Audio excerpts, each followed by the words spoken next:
اللهم صل على محمد وآل محمد. اعوذ باللہ من الشیطان الرجیم. بسم اللہ الرحمن الرحیم. اللہم صلی علی محمد و آل محمد. میرے تمام سننے اور دیکھنے والے مومنین اور مومنات کو میری طرف سے میرے چینل ناطق قرآن کی جانب سے السلام علیکم. اپنے سلسلے گفتگو آگے بڑھاتے ہوئے اور گزشتہ ویڈیوز کے بیانات کے ساتھ متصل کرتے ہوئے کہ کون سے ایسے اعمال انجام دیے جائیں، کون سے ایسے کام کیے جائیں کہ پروردگار ہمارا ایک ایک عمل عبادت شمار کرتا رہے، اور یقیناً جو بھی کام ہم محمد اور آل محمد علیہ السلام کے فرمان کے مطابق انجام دیں گے، قربتاً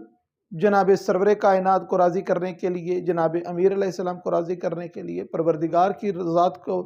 راضی کرنے کے لیے جو بھی عمل کیا جائے وہ یقیناً عبادت ہوتی ہے، وہ عمل انجام دینے سے ثواب ہوتا ہے. گزشتہ ویڈیوز کے اندر ہم نے ذکر کیا کون سا کپڑا پہنا جائے، کون سے کلر کا پہنا جائے. آج نیا لباس جب پہنے تو اس کے چند اعمال ہیں، اور اس قدر بہترین اعمال کہ جس سے پریشانیاں دور ہوتی ہیں، رزق میں برکت ہوتی ہے،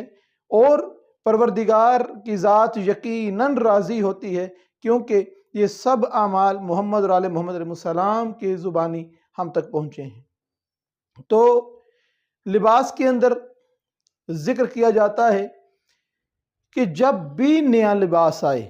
جناب امیر المومنین علی بن ابی طالب علیہ السلام کا ارشاد گرامی ہے کہ جب بھی نیا لباس پہننے لگو تو لا الہ الا اللہ محمد رسول اللہ کہہ کر پہنو. جب یہ کر کے پہنو گے تو جب تک اس کا ایک تار بھی باقی رہے گا اس دنیا میں،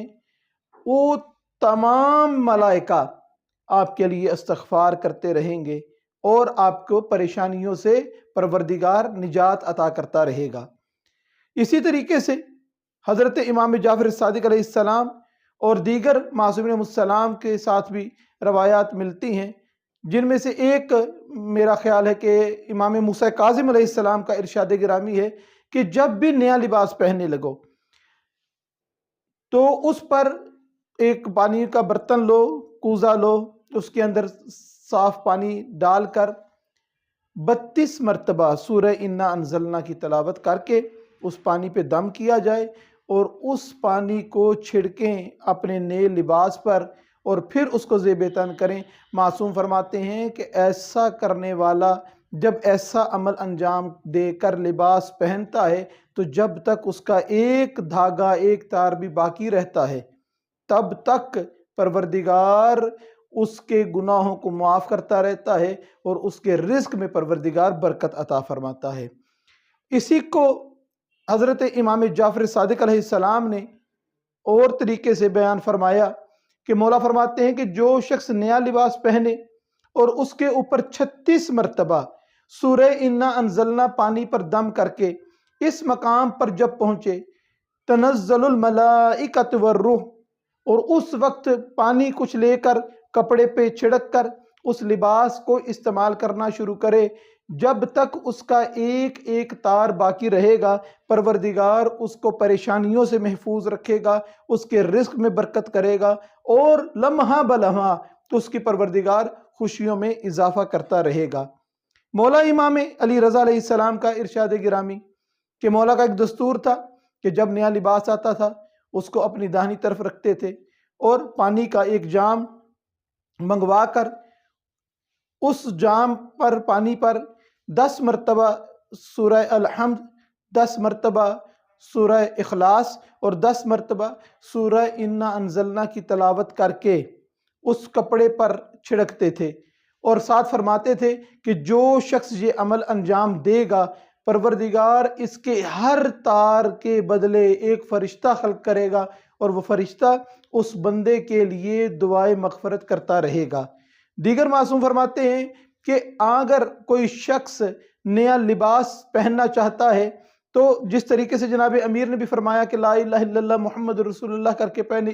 اس کے ساتھ جناب امیر نے یہ بھی فرمایا کہ جب بھی پروردگار کسی کو نیا لباس عطا کرے اسے چاہیے کہ 2 رکعت نماز وہ لباس زیب تن کر کے 2 رکعت نماز پڑھے، اور نماز کی ہر رکعت کے اندر سورہ الحمد کا پڑھنا، سورہ اخلاص کا پڑھنا، آیت الکرسی کا پڑھنا اور سورہ انا انزلنا کا پڑھے دونوں رکعات میں، اور پھر پروردگار کا اس نعمت پر شکریہ ادا کرے کہ پروردگارہ کہ تیرا فضل ہے، تیرا کرم ہے کہ تو نے مجھے جسم چھپانے کے لیے لباس عطا کیا ہے۔ یہ معاملات جو ہیں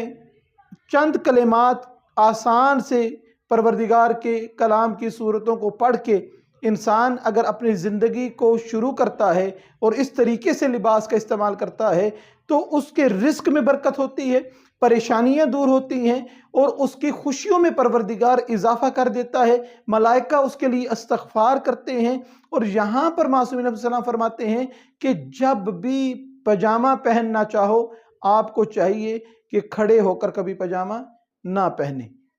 معصوم فرماتے ہیں کہ جو شخص 1 مرتبہ کھڑے ہو کے پجامہ پہنتا ہے 3 روز تک پروردگار اس کی دعا کو قبول نہیں فرماتا ہے،